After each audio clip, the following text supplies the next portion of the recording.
Welcome to ஐராக்சின் channel. எங்களோட videos உங்களுக்கு பிடிச்சிருந்ததுன்னா லைக் பண்ணுங்க, கமெண்ட் பண்ணுங்க, ஷேர் பண்ணுங்க, மறக்காம சப்ஸ்கிரைப் பண்ணுங்க.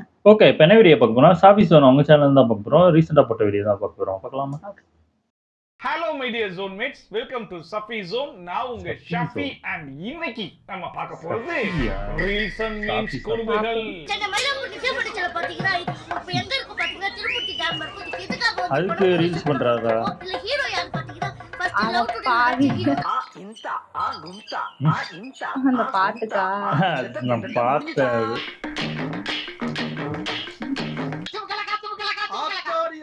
இவரா எல்லாம் வந்துட்டாங்கப்பா.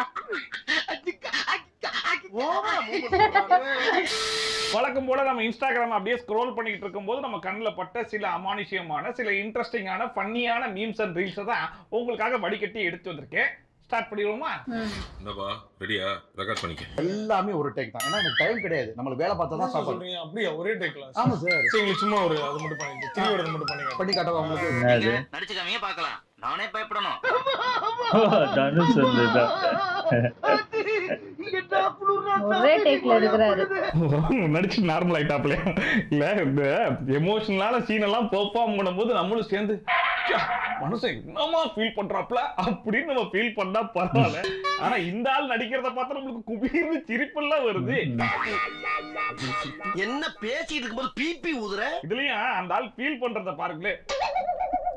என்னதுக்கு நடிக்கிறாரு? இதுப்பா மூணு என்னடா இப்படி அந்த தற்கொலை பண்றதுக்கு முன்னாடி லெட்டர் எழுதி ஃபீல் பண்ணுவார்ல தனுஷ். கேட்டா இதுதான் தனுஷ் அழுது அந்த அழுகையாமா.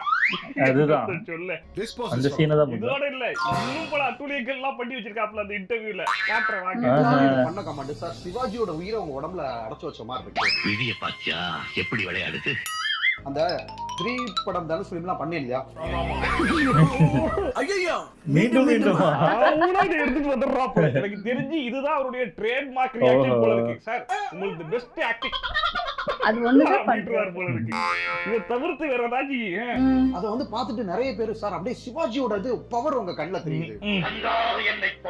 யார் சொன்னது? யாரு? ஏன்டா ஐயோ பாவம்டா. அதான் நம்பிடுறாங்க போல இருக்கு. நடிங்க, நாங்களும் அதான் கேக்குறோம். எப்பயுமே கண்ணை மூடியதான் வச்சிருக்காப்ல. ஆனா எல்லாரும் சிவாஜியே இவர் கண்ணுல பார்த்தாராமா, கண்ணுல. இதோட முடிஞ்சிச்சு நினைக்கிறீங்களா? அதுக்கெல்லாம் வாய்ப்பு இல்ல, இன்னும் இருக்கு. ஆமா ஆல்ரெடி நடுப்புல வந்து நம்ம பாத்தீங்கன்னா பழம் நின்னு கொட்டை போட்டிருக்கோம். கொட்டை போட்டிருக்காங்க. கொட்டை போட்டீங்களா? ஆமா, அந்த கஜினி சூர்யா மாதிரி ஏதோ ஒண்ணு தர்பூசணி பார்த்த சாப்பிட்டு துப்பிட்டு இருந்தாப்லயே அதை சொல்றாரு போல இருக்கு. ஒரு விஷயத்தை வந்து சாதிக்கணும்னா இது தேவையில்ல சார். எக்ஸ்ட்ரா பில்டப் எதுவுமே திறமை ஒண்ணு போதும். அதுக்கு பெஸ்ட் எக்ஸாம்பிள் நான். யார் நீயா? அது என்ன பாப்பு கொஞ்சம் கூட வெக்கப்படாம நிஜமா ஃபீல் சொல்றாரா? ஆமாப்பா. 10,000 ரூபாய் ஃபோன். யாரையா நம்ப வச்ச? அதாவது பில்டப் தேவையில்லைன்னு சொல்லிட்டு அவருக்கு அவரே இப்ப பில்டப் கொடுத்துக்கிட்டு இருக்காப்ல. எல்லாத்தையும் சொன்னாப்ல. அதாவது எடிட்டிங் தேவையில்லை, இது தேவையில்லை. நான் கடைக்கு சிங்கிள் ஷாட்னு உடிச்சே தான் பாருங்க. எது அந்த சிங்கிள் ஷாட்? எது இதுதான் அந்த சிங்கிள் ஷாட். ஆமா ஆமா. ஏங்க உங்களுக்கு நல்லா இருக்குது. திரி படம் போடுறீங்களா? இன்டர்வியூல போடுறது வணக்கம் போடுறது இதெல்லாம் கூட நம்ம மன்னிச்சிடலாம். ஆனா கடைசியா ஒண்ணு சொன்னாப்ல, அது என்ன தெரியுமா? புரியவே இல்லையா? வைகோ சார் பேசுற மாதிரியான ஸ்பீச் இருக்கும். எனக்கு பேச உங்களுக்கு வைகோ சார் மாதிரி பேசுவீங்க. ஆமாமா, வைகோ சார் மாதிரியே பேசுங்க. நம்மளுடைய பிசியோதெரபி துறை பிறந்த இடம் போர்க்களம். ஆஹா, நம்மள கவுத்துட்டானேமே. 2ஆம் உலக போர் அன்று பிறந்த துறை தான் இந்த பிசியோதெரபி துறை. இல்ல, வைகோ சார் மாதிரி ஏதோ பேசுவேன்னாப்ல. அதை எப்ப பேசுவாரு அப்படின்னு எல்லாம் ஆவலா காத்துக்கிட்டு இருக்கீங்க. இப்ப பேசினார்ல, அதுவே வைகோ சார் மாதிரி தான் பேசிருக்காங்க. இதுல இந்த வைகோ சார் நம்ம சோஃபா ஒருத்தர் இருக்காரு தெரியுமா, அவரை தூக்கி உள்ள போட்டோன்னு வைங்களேன் 100% மேட்ச் கிடைக்கும் பாருங்க. ஃபார் எக்ஸாம்பிள் இப்ப நான் அந்த கம்பெனி இவர் பண்ணது அது அவரு பண்ணிட்டாருன்னு நினைச்சேன்.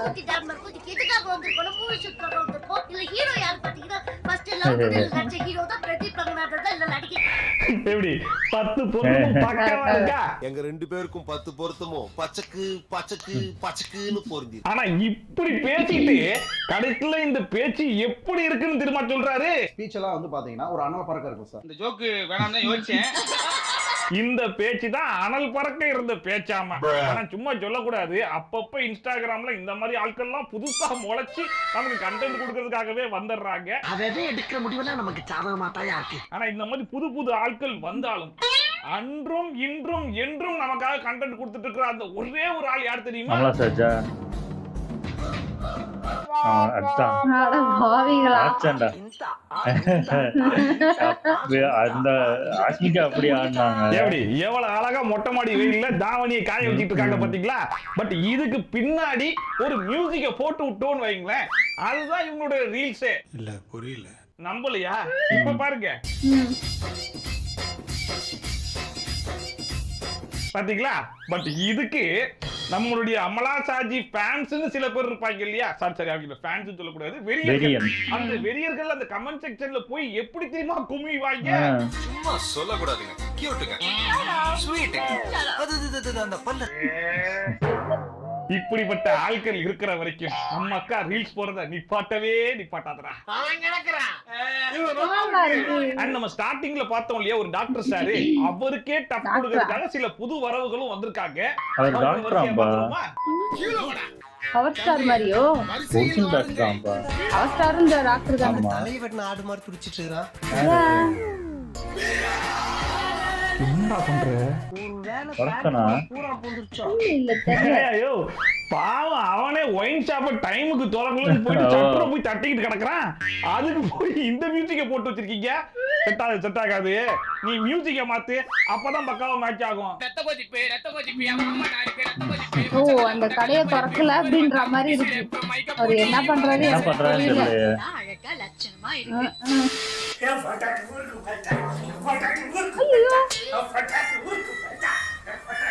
டவுசர் போட்டிருக்காரு. ஐயோ, உங்க பொண்டாட்டி மட்டும் இல்ல, உங்க மானம் மரியாதை எல்லாம் கூடவே சேர்ந்து ஊருக்கு போயிட்டு இருக்கு பாருங்க. அந்த முங்கி எடுத்து மாட்டுங்க சார். யாரு சார் நீங்க? சாந்து போட்டிருக்க தைரியம்.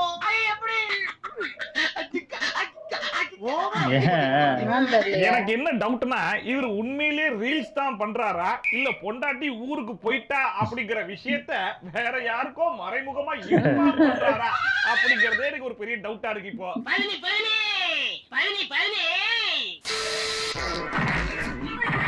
என்னடா சவுண்ட் வருது? அவனா எடிட் பண்ணிருக்கானா? அட பாவிகளா. அவரே ஏதோ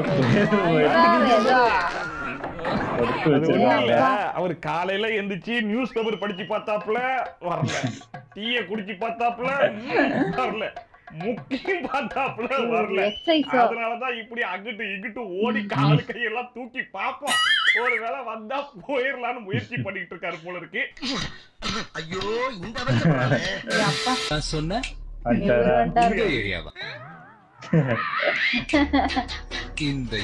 அந்த ஏரியா அந்த பயம் கிடையாதுடா. தளபதி மாதிரி ரீல்ஸ் பண்ணு சொன்னா நீ கவுண்டமணி மாதிரி ரீல்ஸ் பண்ணிட்டு இருக்க. அவர் தானே இப்படி பண்ணுவாரு. ஆமா, இவரு அந்த விஷால் படத்துடைய டயலாக் ரெகுலரா பண்ணுவாரே அந்த மனுஷன் தானே? ஆமாடா இவன்டா.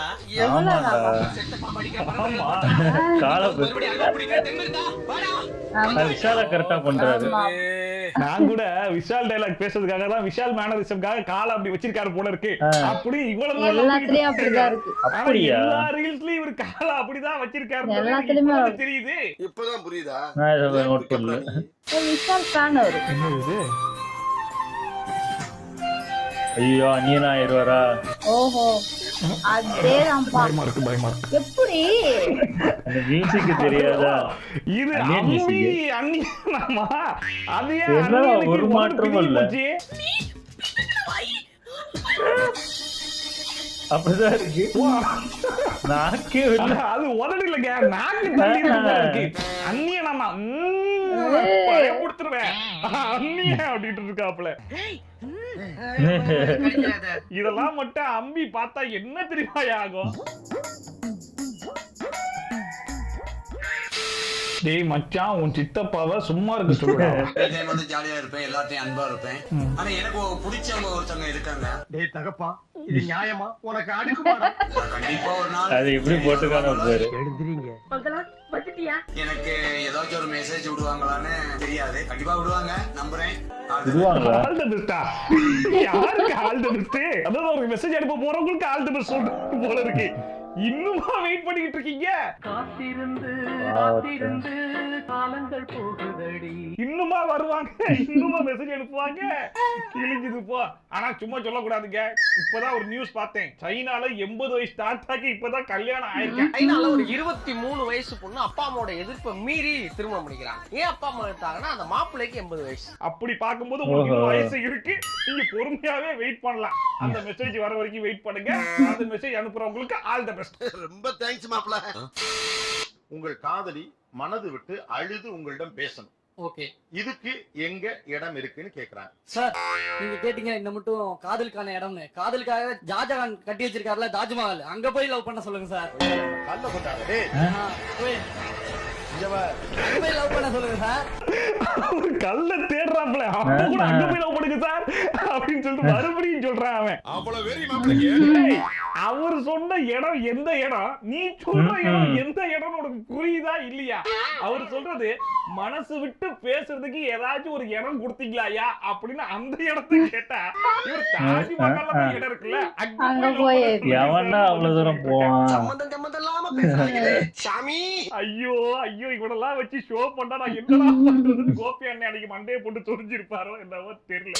ஆனா இவங்க எல்லாம் பார்க்கும்போது மச்சான் யாரா இவனுங்க எங்க எதிரா வந்திருக்கானுங்கன்னு கேக்குற கேள்வி இவனுக்கு தான் புரியல அவருக்கு பஸ்டின்னு போல. எங்கிந்திரா ஏதோ வந்து சொல்லணும் சொல்லிட்டாரு போல இருக்கு. கடையில பிரியாணி காலியான பிறகு கடைக்கு போன தருணம். ஒரு எழுப்பு கூட கிடைக்கலடா. ஒரு எழுப்பு கூட கிடைக்கல. எப்படிப்பட்ட எமோஷனல் சீன். அத அட ஒரு பிரியாணி பாவி, எப்படி எமோஷனல் மாத்திட்டீங்கடா. சூப்பரா மாப்ள. நான் சும்மா சொல்லக்கூடாதுங்க. இது அப்பாவோட ஓரளவுக்கு விஷயமாவே எல்லாத்தையும் தான் தெரியுது. சில டைம் பிரியாணி சாப்பிடணும்னு ஃபிக்ஸ் ஆயிருவோம். ஆனா கொஞ்சம் லேட் ஆயிடுச்சு. 3 மணிக்கு மேல போய் தேடி அலைஞ்சி எங்கேயுமே பிரியாணி இல்ல, ஒரு துண்டு எலும்பு கூட குஸ்கா அப்படின்றவாங்க. அப்படின்னு சொல்லி சொன்ன உடனே அந்த வேதனை இருக்கே, அந்த வேதனை. அந்த வேதனை யாரு வேணாலும் மறக்கலாம், நீ மறக்கலாம். எங்களுக்கும் ஆச்சு. நான் உருப்படாமல் போனதற்கு யாரு காரணம்? ஷோமி. ஓ ஓ இது பார்த்துருக்கேன். ஆமா அதே ஒரு போட்டோ இருக்குல்ல, ஒரு வீடியோ. இவராலதான் இதுல என்ன ஷாக் இருக்கு? ஷாக்கு நம்ம உருப்படாம போனதுக்கு வேற யாரு காரணமா இருக்க முடியும்? வேற யாருமே காரணம் கிடையாது. ஓப்பனா ஒத்துக்கிட்டு தான் போகணும். நம்ம தான் முழுக்க முழுக்க காரணம். இருக்கணும். என்ன என்னாச்சு? ஓ, பக்கத்து வீட்டு சண்டையா வேடிக்கை பார்க்கறாங்க. இது எல்லார் வீட்லயும் எல்லா டைமும் நடக்கக்கூடிய ஒரு விஷயம். அதுக்கு முன்னாடி வரைக்கும் டேய் கொஞ்சம் இந்த வேலையை பார்த்து என்ன வேலை பார்த்துட்டு இருக்கேன்னு தெரியும்ல. நீ நம்ம நானும் பிஸியா இருக்கேன், எல்லாரும் பிஸியா இருக்க மாதிரி இருப்பேன். எனக்கு நிறைய வேலை இருக்கு, நான் ரொம்ப பிஸி. பக்கத்து வீட்டுல ஒரு சண்டை சவுண்ட் கேட்டா போதும், வாழ்க்கையை தேடி மொத்த குடும்பமும் ஓடும் பாருங்க ஓட்டம். என்னவா அங்க போய் இருக்கும்? நின்று அந்த மொத்த சண்டையும் பார்த்து முடிச்சு அதுக்கப்புறமா அடுத்தவங்கிட்ட போய் அந்த கதையை எக்ஸ்பிளைன் பண்ணக்கூடிய அந்த சுகம் இருக்கே, அந்த சுகம். ஒரு என்டர்டைன்மெண்ட். அதனாலதான் இந்த பிக் பாஸ்ங்கிற ஷோ தமிழ்நாட்டுல இவ்வளவு ஹிட்டான ஒரு ஷோவா ஓடிட்டு இருக்கு. உனக்கு உன் பிரச்சனை. 1000 ரீல்ஸ் சென்ட் பண்ணுவேன். 2 வாட்டி 10 வாட்டி. ஏய் நான் 1000 வாட்டி பண்ணுவேன். என் கூட இருக்கவங்க 2000 வாட்டி அனுப்பான். எல்லாருக்குமே எப்படிப்பட்ட ஃப்ரெண்ட் இருப்பாங்க என்னன்றது தெரியல. பட் இந்த ரீல்ஸ் அனுப்பக்கூடிய ஃப்ரெண்ட் எல்லாருக்குமே டிஃபால்ட்டா இருப்பாங்க. ஊர்ல 10-15 ஃப்ரெண்டு வச்சிருக்கலாம் சந்தோஷமா இருக்கான். ஒரே ஒரு ஃப்ரெண்டை வச்சுக்கிட்டு 40 அவஸ்தை இது. அவன் எதுக்கு அனுப்புறான்னு அவனுக்கும் தெரியாது, இவன் எதுக்கு அனுப்புறான்றது இவனுக்கும் தெரியாது. ஆனா ஒரு ஹாபிட்டாவே ஆயிப்போச்சு. இந்த மாதிரி ஃப்ரெண்ட்ஸுக்கு நம்மளால முடிஞ்சது என்னன்னு சொல்லுங்க. மோஸ்ட் ரீல் ஷேரிங் ஃப்ரெண்ட் அப்படின்னு வேணா ஒரு அவார்டை கொடுத்தோம். சொல்றீங்க சத்தியம் மேடம்.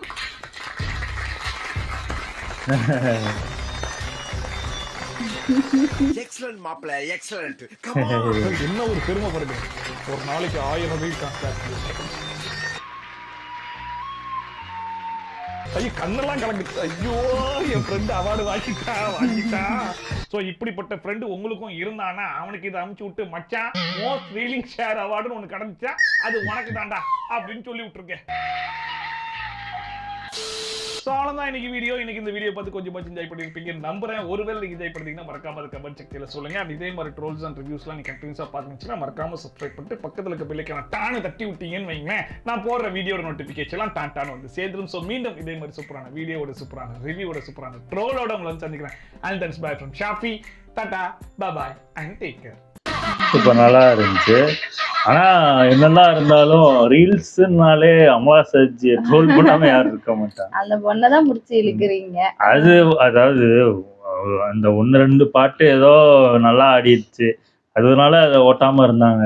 மறுபடியும் அது எவ்வளவு ஈஸி ஸ்டெப், அதுவே இவ்வளவு கேவலமா ஆடிக்கிட்டு அதையும் ஒரு டேலண்ட் சொல்றதுதான் அங்க தாங்க முடியல. நீங்க ஓட்டு அந்த என்ன சொல்றது ரீல்ஸ் பண்றத அவங்கள வந்து கலாய்க்கிற வரைக்கும் அவங்களுக்கு ஃபேன்ஸ் ஏறிக்கிட்டு தான் இருப்பாங்க. அவங்கள கண்டுக்காம விட்டீங்கன்னா அவங்க படிக்க அமைதியா இருப்பாங்க. அதுல விஷால் மாரி ஒருத்தர் ஆடிக்கிட்டே பண்ணாரு, அவரோட இது ஃபுல்லாவே அப்படிதான் இருக்கு. நான் இது நோட் பண்ணல, நான் விஷாலுக்காக ஸ்பெஷலா பண்றாருன்னு நினைச்சேன். நல்லா இருந்துச்சு எல்லா வீடியோ. ஓகே, வீடியோஸ் உங்களுக்கு பிடிச்சிருந்தா லைக் பண்ணுங்க, ஷேர் பண்ணுங்க, கமெண்ட் பண்ணுங்க, மறக்காம சப்ஸ்கிரைப் பண்ணுங்க. எல்லாருக்கும்